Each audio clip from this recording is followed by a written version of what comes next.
There are three major types of machine learning. The most common one, applied in the majority of cases, we call supervised learning, which the robot Archer example was referring to in the previous video. Its name derives from the fact that training an algorithm resembles a teacher supervising her students. To elaborate, apart from the final goal you set to the robot, it is important to mention you have been dealing with labeled data. In other words, you can assess the accuracy of each shot. In fact, there isn't a single target. Different arrows have their own targets. To clarify the concept, let's check what the robot sees when shooting. The ground, a target at a short distance, a target at a further distance, a target hanging on a tree far behind it, a house to the side, and the sky. So, having labeled data actually means the following: associating or labeling a target to a type of arrow. You know that with a small arrow, the robot is supposed to hit the closest target. With a medium arrow, it can reach the target located further away, while with a large arrow, the target that's hanging on the tree. Finally, a crooked arrow is expected to hit the ground, not reaching any target.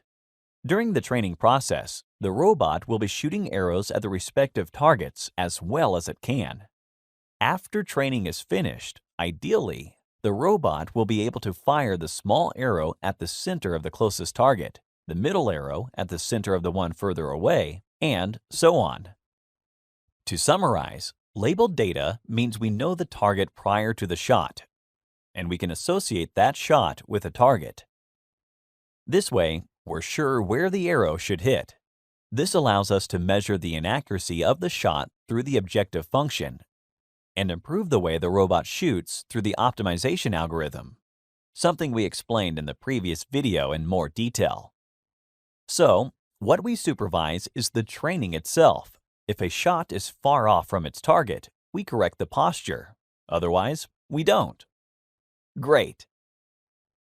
In practice, though, it might happen that you won't have the time or the resources to associate the arrows with targets before giving them to the robot. In that case, you could apply the other major type of ML, unsupervised learning. Here, you will just give your robot a bag of arrows with unknown physical properties, unlabeled data. This means neither you nor the robot will have separated the arrows into groups. Then, you'd ask the machine to simply fire in a direction without providing it with targets. Therefore, in this case, you won't be looking for a model that helps you shoot better. Rather, you'll be looking for one which divides the arrows in a certain way. Here's a quick overview of what happens. The robot will see just the ground, the tree, the house, and the sky. Remember, there are no targets. So, after firing thousands of shots during the training process, we will end up having different types of arrows stuck in different areas. For instance, you may identify all the broken arrows by noticing they have fallen on the ground nearby. The others you may realize are divided into small, medium, and large arrows. There may be anomalies like crossbow bolts in your bag that after being shot may have accumulated in a pile over here. You wouldn't want to use them with a simple bow, would you?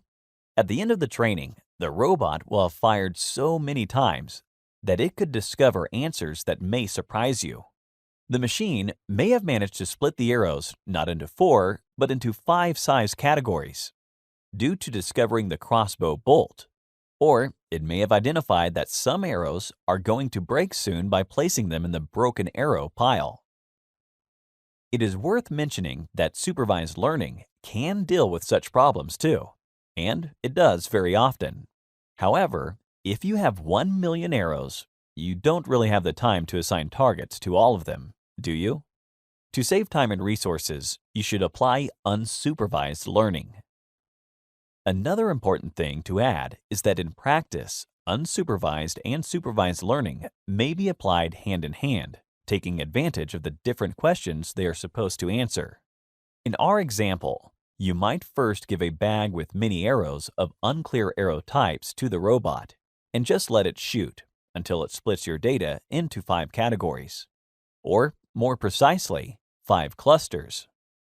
Then, knowing the types of data you have available, you may fire a few shots with the different types yourself, thus figuring out the targets each type of arrow can hit.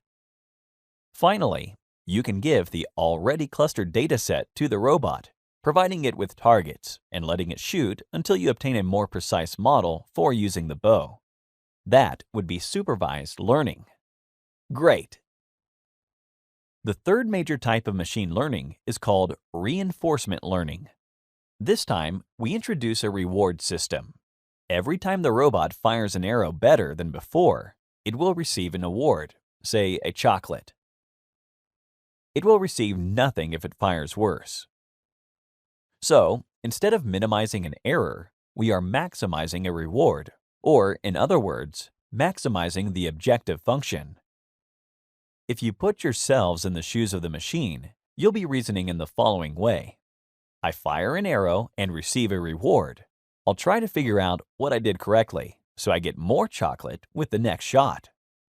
Or, I fire an arrow and don't receive a reward. There must be something I need to improve for me to get some chocolate on my next shot. Positive reinforcement. Awesome! In addition, don't forget the robot archer was an abstract depiction of what a machine learning model can do. In reality, there are robots, yes, but the model will be a highly complex mathematical formula. The arrows will be a data set, and the goals will be various and quantifiable. Here are the most notable approaches you will encounter when talking about machine learning. Support vector machines, neural networks, deep learning, random forest models, and Bayesian networks are all types of supervised learning. There are neural networks that can be applied to an unsupervised type of machine learning, but K-means is the most common unsupervised approach. By the way, you may have noticed we have placed deep learning in both categories. This is a relatively new, revolutionary computational approach, which is acclaimed as the state-of-the-art ML today. Describing it briefly, we can say it is fundamentally different from the other approaches. However, it has a broad practical scope of application in all ML areas because of the extremely high accuracy of its models. Finally, note that deep learning is still divided in supervised, unsupervised, and reinforcement. So, it solves the same problems, but in a conceptually different way. All right. This was a brief introduction to the vast ocean of techniques that the machine learning discipline comprises at the moment. In the next video, we will illustrate 2 real-life examples of machine learning. Thank you for watching.